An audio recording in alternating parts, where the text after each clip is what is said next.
What's going on, my marketing people? Welcome to another episode of the Mind Your Marketing podcast. Today, joining me is Holly Wright. She is the VP of Corporate Marketing at Appfire. Holly, how you doing? Doing great. Thank you for having me. I'm excited to have you here. Let's not waste any time. Let's jump in. You were the first marketing hire at Appfire, and Appfire has how many employees today? A little over 600. Okay, so let's just say things. We've been growing. You've been growing at Appfire. That's safe to say. Walk me through your kind of career path. Was you've been there for 6 years, but before that, were you always in marketing? Was marketing always the plan, or did you? Yeah, how did you find your way into this Um, role? yeah, good. Okay, yeah. It's been a winding path. I actually thought I would be an architect. I went to Georgia Tech, eventually decided I wanted to design consumer products and studied industrial design. One of my older friends was like, "Hey, why don't you just take some marketing classes just for fun?" And I was like, "Yeah, that sounds like a safe idea. Let's do that." It turned out to be a really good decision. I found out I really enjoyed marketing. My senior year, not to date me, they came out with the iPhone, so industrial design was basically dead after that anyway. Um, so, my first job after college and some of my internships were in marketing. And I did go back and get my MBA since I didn't have that well-rounded business education, and I was lured into the idea of investment banking. So I did have a slight one-year detour into investment banking, which um, made me painfully and also blissfully aware that marketing was where I really wanted to be. And what I also learned from my experience there was that the tech space was just absolutely fascinating to me, and I wanted to be in the software and technology space. So yeah, prior to Appfire, the two bigger roles I had before this were one leading and growing a marketing team at a B2B enterprise content management software company called Hannon Hill in Atlanta. Led a small team there. And then I built out an email marketing division at an e commerce agency. And while I was working there, that's when I met one of the Appfire co founders and was recruited to come here. I love it. I love it. So you get into Appfire. Your marketing hire one. Now you said there's roughly 50 marketers on the team, Mm-hmm. correct? Mm-hmm. Now, as you've progressed and you get to the VP role and you start to not only, you're not only responsible for getting your hands dirty and doing the creative and, handling the partnerships, doing the emails, you've got teams and the team evolves and it goes from just you to 3 to 7 to 10 to, 15, 20 marketers. Walk me through that experience and any nuggets that you have for someone who maybe is at a fast growing company right now and is like, whoa, I went from handling our event organization to now I'm managing 3 people who manage the events that then I have corporate partnerships. And then, like as it's really evolved, have what have the learnings been as you've started to manage different team sizes? Like, is there anything that you can really pull out from that you think that might be useful to others in that situation? I think so. I mean, we've gone through so many iterations, and the team has evolved so much over the years. My first year here, after I met Matt Govin, one of our co-founders, he was like, "I want you to come in. I want you to do this by yourself for a year and just, learn everything, do it all yourself. I know you've been managing people, but I just want you to take a chance here and do it by yourself, and then build your team." And so, not everyone has the luxury to spend a year doing everything by themselves and really understanding the business, but that was really valuable in my experience. After that, I actually had a baby, and when I came back from maternity leave, Matt and our CEO, our other co-founder Randall Ward, were both like, "Things are going great. You can hire 4 people now." I was kind of like, "Okay, that's very exciting news." Everyone wants to come back from maternity leave with a super exciting mission like that. There's really no better experience coming back from maternity leave and just being able to dive right into like something super exciting like that. So I hired 2 product marketing managers because we have a bit of a portfolio of products. I hired a web developer slash graphic designer, and I hired a digital marketing specialist. And so between us. And then we also had somebody on the team who came on full time to help with video, and that was pretty awesome. And we had someone part time who was doing events, spanning another team. So we kind of went overnight. I mean, really over about 3 or 4 months from having really me to having a team of 7 people. And so, I'm sorry, yeah, 7 people. So one of the first things that I did that I think was hugely beneficial was I got everybody together in person. And we've been in the US, Appfire has been a remote first company in the US since the beginning, 17 years ago. We've always been remote here in the US. And so that's been that was also a change for me when I joined here, thinking about, well, how do I interview someone remotely? This was pre-pandemic, so it wasn't normal to do Zoom interviews. And so So you all had the systems locked and loaded by the time the we did. pandemic We hit. were ready in that sense. We were ready. But yeah, so I interviewed all these people. I hired someone out of someone in Kentucky, somebody in Colorado, somebody in California, and somebody in Michigan. And then we had someone in Boston, 2 people in Boston. So, and I'm in Atlanta. So our team was everywhere. We were in pretty much every time zone in the US. And it was interesting, but luckily, this was before the pandemic. I was able to set up a team event and get everybody together for like a marketing workshop and just get to know each other, learn about each other, think about how we want to drive the team together and work together and share some things with each other about our different areas of expertise. And I was able to bring in a few different experts from other companies to talk to us and motivate us and sort of pep everybody up on different things. So Very I, cool. I think getting that in-person gathering was really helpful Yeah, at that that's stage. I like that, and I want to go back to ask you because you said a couple of things in there that I want to dig deeper in. So one, congratulations on having having a kid. Uh, Oh, thanks. but what's fascinating about that is I've spoken with a lot of women off air who said they feel nervous coming back from mat leave. They wonder if Absolutely. they're going to not lose their position, but if they're going to be sidestepped for promo, like promo, all of that pressure, and then combined with like, hey, I'm caring for my, I have I'm building a family. I'm caring for my kid. Like this is probably already numero uno is at home here in my arms. Like it's easy for things to for that pressure to be kind of like a lot. So I'm Yeah. curious, did the company articulate that to you before mat leave? Like, hey, go. We're so pumped for you when you come back. Like, was that a clear path? Was that pressure there? Was it when you came back? They said, amazing, go hire, build the team. Like, let's keep rocking and rolling. Walk me through Yeah. that because I just love to know, yeah, your experience from that sitting, in a more senior role. Yeah, I mean, there were a few things going on that led to that shift. So it wasn't completely out of the blue, but the scale of the team that they let me build right off the bat was greater than I was expecting. So I thought it was going to be a bit slower, like one person here, one person there, and grow a bit more gradually.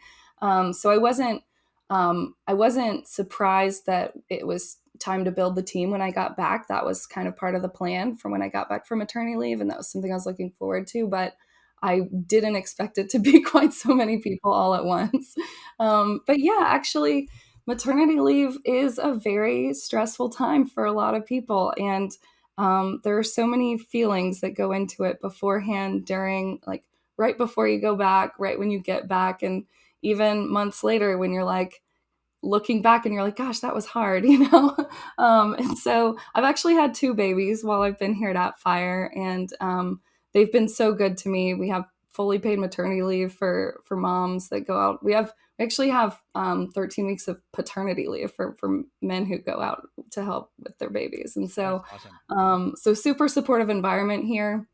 It's a little hard to keep count now, but our founders on every all hands meeting used to have a baby counter slide where they would, like, anytime anyone had a baby, it was like, gotta look at the baby counter and add another baby, So like it's a very supportive environment.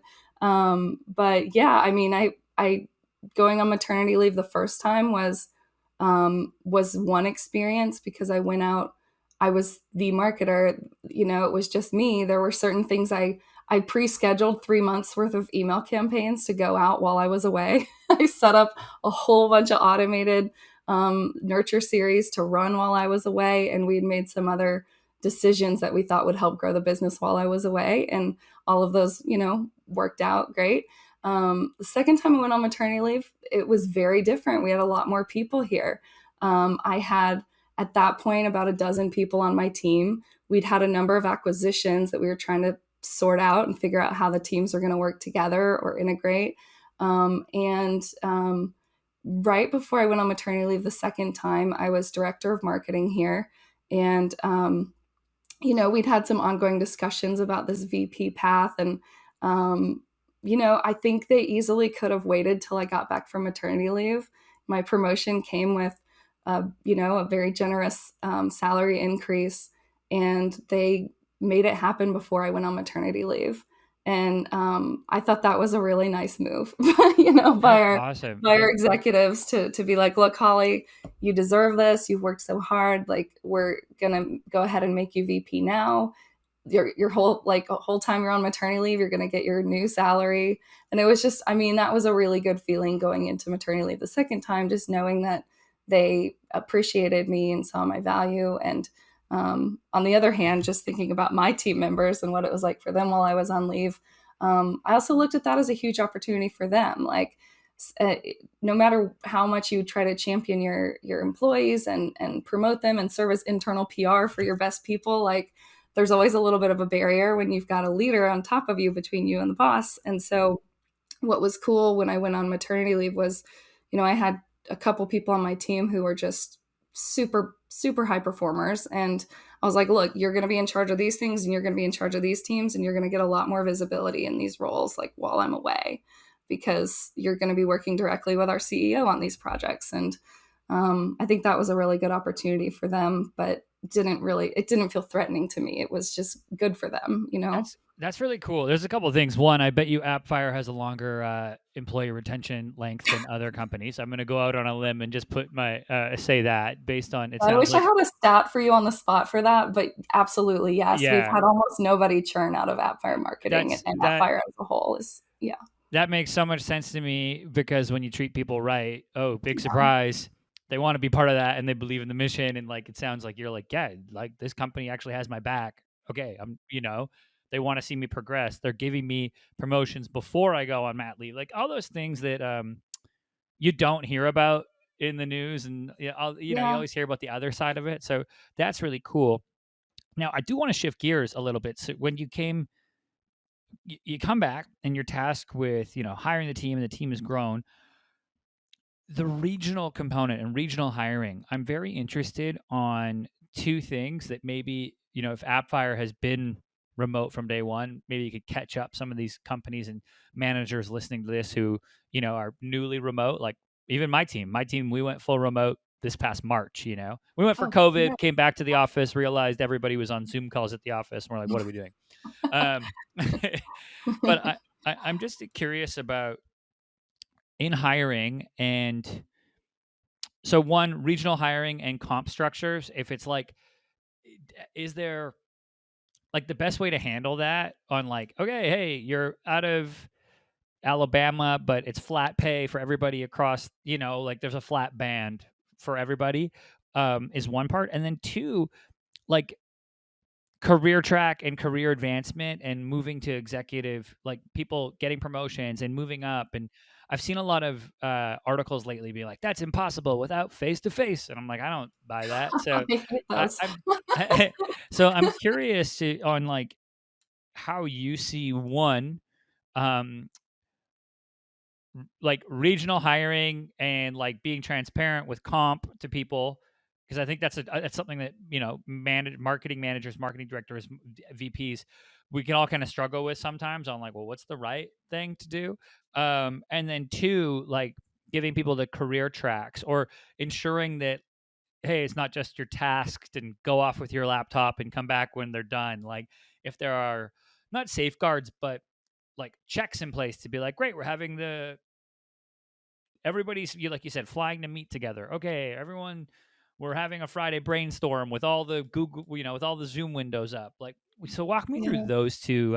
Yeah, those are the two things that kind of jump out to me that I'm really curious about. Okay, so starting with on the comp side, just thinking about being distributed and remote and regional differences in cost of living. um, I will say, so we have a very global team now, and we don't have flat comp across the whole company. That's not something we're doing. Um, because the cost of living varies wildly across countries, of course. Um, just just speaking within the U.S., I assume a lot of your listeners are in the U.S. There's I would say there are a few places where cost of living is much, much higher. And for the most part, I think I actually, at this time right now, um, don't have a lot of people in those like extremely high cost of living cities. But for the most part, those are kind of the exception. And most people in other areas are getting paid as if they're in like a, you know, medium to high cost of living urban area. Right. You know what I mean? So we're not the person who lives in rural Kentucky is not getting paid less than the person who lives in Philadelphia. You know, Right. like we're not getting paid less just because they live in Kentucky. So so that's one thing that I'll mention. And I mean, I've got some interesting stories there, but I don't know if I should get into them. But yeah, I mean, like one story I find kind of interesting. When I was hiring my first two product marketing managers, I hired two at the same time, and one of them had asked for a certain amount of salary during their interview process, and we hired them first, and we and then they negotiated, and we ended up at a certain amount, and then we hired the second one like a month later, and that person asked for significantly less, and they didn't live in a cheaper area by any means. So it wasn't really a regional thing. But I, had some philosophical discussions with our leadership, and I'm like, what do we do here? Are we, and this was just a lesson I'll take everywhere. But I feel like they did the exact right thing, and they were like, all right, Holly, we're going to pay them the same amount. Like it's the same job. They're going to do the same job. They have same qualifications. We're not going to lowball them just because they didn't ask for more. That's not the right thing to do. And so that was a really good just lesson in doing the right thing that I really appreciated and I'll take with me forever. Um, but yeah, I guess moving on to your second question about I don't know. Can you restate that one again? Yeah, my second one is for marketers who are joining a remote team, right? Either let's say you're in the VP spot, a CMO spot, or on the flip side, you're joining a remote team. There's been a lot of stuff out there that's saying essentially your career track's not going to be the same unless you're in office. And, you have to spend time with the, FaceTime with everybody. I'm just curious, since Appfire's been doing it and been remote, like, how do you all approach um, getting people kind of down the career path, you know? Yeah. So I think there are a lot of different factors that go into that. And when I see people talk about that on social media, it does get me kind of mad, because I'm like, no, that's not right. If it's managed the right way, you can absolutely have a strong career track and career progression at a remote company. And I've got example after example on my team, people I've hired who have gone on to do really great things here. Um, so yeah, it's definitely not the case at every company. I think it makes a difference though. Like one reason we've been able to embrace, facilitate, champion, make sure people do have these career paths is, everyone's remote, and so it's not as though there are six people going into the office every day getting all that FaceTime and two Right. people dialing in for calls every once in a while. It's not like that. So I'm not saying that every company should be fully remote, but in our case, the fact that we are fully remote sort of puts everybody on equal footing. So that I think helps a lot at our company. Um, but yeah, there are people on my team. One of my very first hire who I hired as an email marketing specialist, went on to be digital marketing specialist, and now he's on the channel management team as a channel manager. I hired that graphic designer, web developer. He went and worked on the product design team for a year, and now he's our creative director, and he has a team of like 12 people under him. That product marketing manager that I hired is now director of product marketing and leads a fantastic team. Someone I hired as a marketing program manager became marketing operations manager and has a handful of people under her. So there are a That's lot of people here that, I mean, we intentionally, and I say we because it wasn't just me. Like I had a lot of help and mentorship along the way, but you know, those early hires were very intentionally looking for people who had the character and the desire and the yeah, ability to be leaders, future leaders here. And so that's been very intentional on our part. I love that, and I love to it's one of those things, and you said it right. It's kind of like, which I think is true, is there's no one size fits all approach. You got to build your systems and do what's going to work for you. So I love that you all have been able to do that and build the remote team, and we're trying to do the same thing in our company, our agency, and I think a lot of other companies are testing those waters. Others are like, nah, I need FaceTime. Okay, you got to do what works for you.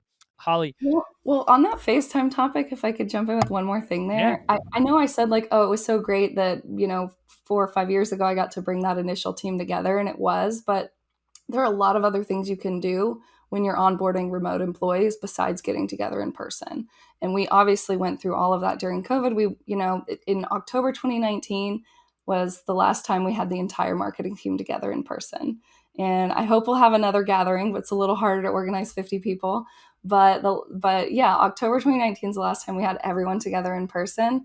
But we have a lot of other systems in place that we have when people join remotely to say, we give them a checklist of like, make sure you schedule 20-minute meet and greets with these 15 people in your first couple weeks. We have a lot of like learning materials and a Trello board that people go through to learn about the company, to learn about the different teams, to learn what everyone does. And, we have Slack channels that are dedicated to certain hobbies and interests that people share. And so getting to know somebody, I just had a meet and greet with a new team member the other day, and um, we were talking about how much he likes board games, and I love board games. And I was like, "Hey, are you a member of the Fun Games channel in Slack?" And he was like, "I didn't even know about that." And so these little meet and greets, like they aren't just getting FaceTime for 20 minutes, but you can really introduce somebody to 10 other people in the organization, even across the globe, that they might share interests with. And so there are a lot of things you can do to get your new remote employees to have that FaceTime or like get ingrained in the culture. I love it. Yeah, to bring people together, right? Find the interest and go forward. Holly, before I let you go, let people know, one, where can they learn about Appfire, and two, where can they connect with you online? Yeah, appfire.com. We also have a great website, hub.appfire.com, that just has a lot of resources on enterprise collaboration software like the Atlassian suite and related tools. And then just to find me, I'm Holly Go Rightly on Twitter, and Holly Wright on LinkedIn at Appfire. And yeah, if I can plug it, Appfire's hiring. We're hiring a lot of people right now. So come on. You guys heard it there first. Go check out appfire.com, see the positions they have. Holly, thanks again so much for coming on today. I appreciate it. Thank you for having me. This was so much fun. All right, everybody, that's it for this episode. As always, I'm your host, Jordan Shelton, and I'll catch you next time.